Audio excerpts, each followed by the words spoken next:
Трамп жмет на газ. Президент США сокращает ультиматум еще на пару дней. От слов к делу. Союзники выстроились в очередь за американским оружием для Украины. Второй фронт открыт. Автоматные очереди звучат в самой России. Туполеву не снилось очередной успех российской авиации. В семье Лукашенко новая звезда. Неужели Колю потеснят? И многое другое. Самые важные и срочные новости, эксклюзивные подробности. Вы смотрите информационный выпуск «Нехта». Оперативно о событиях в Украине, России, Беларуси и мире. Раньше и понятнее других. Все, что нужно знать сегодня. За пару дней до истечения ультиматума Дональда Трампа появился еще один аргумент для введения санкций в отношении Дели. Индия могла поддерживать агрессию России против Украины, не только покупая нефть. К сожалению, в российских ударных дронах обнаружены индийские компоненты. Это дроны, которые используются на фронте и против гражданских, в основном «Шахед-Герань». Нужно лишить россиян возможности получать компоненты из других стран и остановить убийство украинцев. Так, в блоке питания дрона обнаружен мостовой выпрямитель от компании Vishay Intertechnology, а в антенне спутниковой навигации чип от Aura Semiconductor. Как пишет Hindustan Times, Киев как минимум дважды поднимал этот вопрос перед Дели. Представитель индийского МИДа прокомментировал ситуацию. Экспорт Индии товаров двойного назначения осуществляется в соответствии с ее международными обязательствами в области нераспространения и на основе прочной национальной нормативно-правовой базы. Мы проводим комплексную проверку, чтобы гарантировать, что такой экспорт не нарушает никаких наших законов. В подобном ключе выступил и один из основателей компании Aura Semiconductor Кишоре Ганти.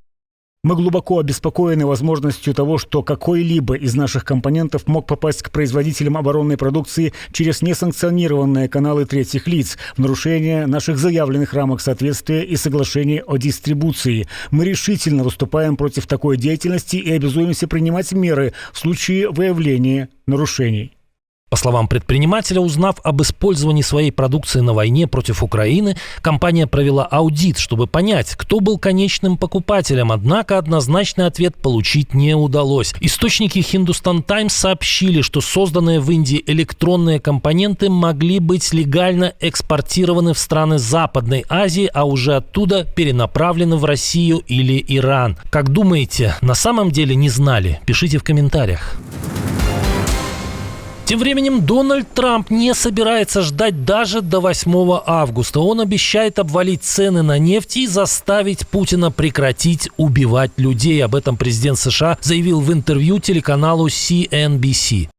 Если цены на энергоносители упадут еще на $10 за баррель, у него не останется выбора, потому что его экономика в плачевном состоянии. В связи с этим глава Белого дома повторил также свое намерение в ближайшие сутки увеличить пошлины в отношении Индии.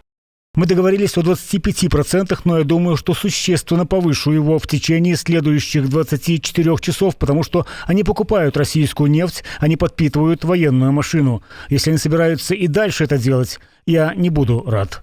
Дональд Трамп давал Кремлю и его партнерам 50 дней, потом сократил этот ультиматум почти на 4 недели, но, похоже, и до 8 августа он ждать не намерен. И что думаете, Индия пойдет на уступки? Пишите в комментариях.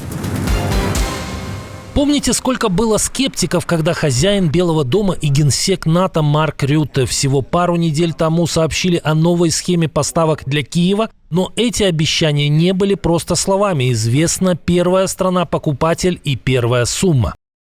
Сейчас Украина особенно остро нуждается в усилении противовоздушной обороны и дополнительных боеприпасах. Нидерланды первыми из стран НАТО предоставят американские системы вооружения на сумму 500 миллионов евро, включая ракеты и комплектующие для ЗРК «Патриот». Это поможет Украине защитить себя и Европу от российской агрессии.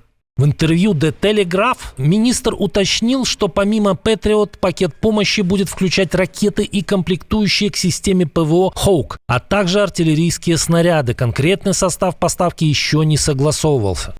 Российские ежедневные обстрелы – это форма террора, направленного на моральное истощение Украины. Мы не можем этого допустить. Только решительная и скоординированная поддержка поможет сдержать Россию. Чем дальше она продвигается, тем большей угрозой становится для всей Европы.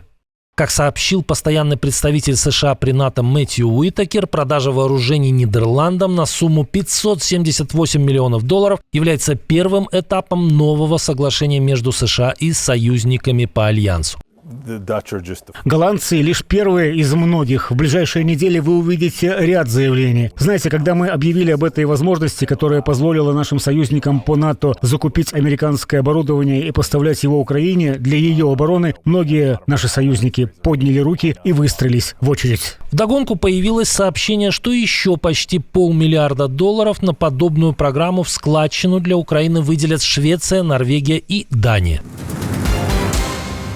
Наша команда существует благодаря вам. Поддержите ее, чтобы мы могли продолжать нашу работу.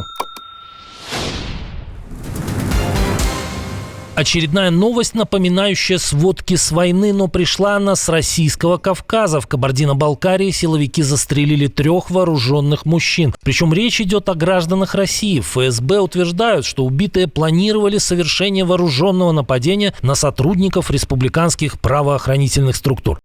При задержании злоумышленники оказали вооруженное сопротивление и были нейтрализованы ответным огнем. Потерь среди личного состава правоохранительных органов не допущено.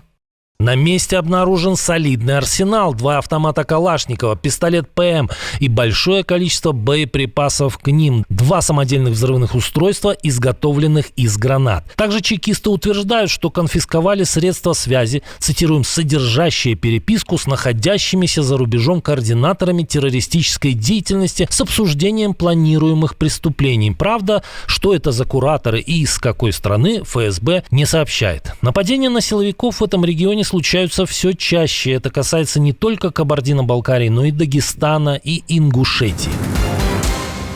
Пока друг Путина Чемезов год за годом переносит обещанное строительство отечественных гражданских самолетов, в информационное пространство врывается поистине экзотическая новость. Россия хочет взять некоторое число бортов в аренду. И у кого? У Эфиопии. Об этом сообщает отраслевое издание Че Aviation со ссылкой на заявление управления гражданской авиации африканской страны. Соответствующие переговоры прошли в Аддис-Абебе. Похоже, Москва хочет обойти санкции, используя самолеты Boeing и Airbus под регистрацией Эфиопии с эфиопским экипажем и обслуживанием. Однако, как подчеркивает издание, подобная сделка может вызвать серьезные вопросы у американских и европейских регуляторов, а это потенциально угрожает доступу африканской компании к западным маршрутам и воздушному пространству.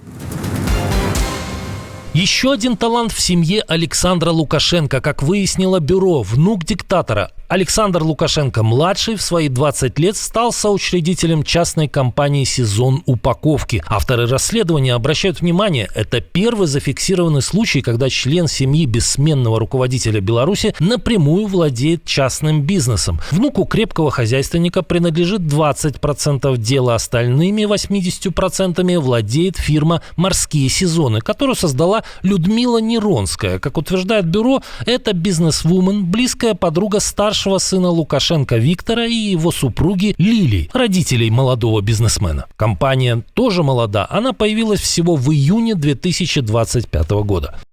Сезон упаковки внука Лукашенко будет заниматься производством гофрированной бумаги и картона, бумажной и картонной тары. При регистрации компания указала в качестве юридического адреса особую экономическую зону Бремена-Орша, которая в народе известна как Оршанский офшор за счет широких льгот и преференций, которыми ее снабдил Лукашенко лично своим указом.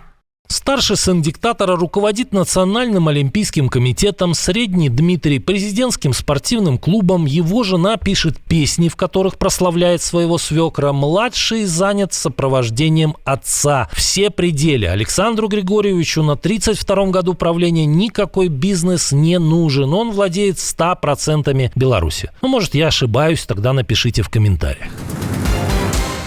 Стали известны новые последствия недавнего землетрясения на Камчатке. Южная часть полуострова сдвинулась. Об этом сообщили в региональном филиале Единой геофизической службы Российской академии наук. По предварительным расчетам смещение составило почти 2 метра в юго-восточном направлении. Петропавловск-Камчатский сместился несколько скромнее. Судя по опубликованной службой карте, сдвиги в районе города составили около полуметра. Землетрясение вызвало цунами, а следом проснулось 7 из 30 камчатских вулканов. По оценкам ученых, такое не происходило 300 лет. Вот это землетрясение со смещением на 2 метра. Может, Камчатка просто хочет отделиться от России? Что думаете? Пишите в комментариях.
Отдельное спасибо, что смотрите, досматриваете до конца, и спасибо за доверие. Жду ваших развернутых комментариев, лайков и репостов. Это важно, чтобы нас становилось больше.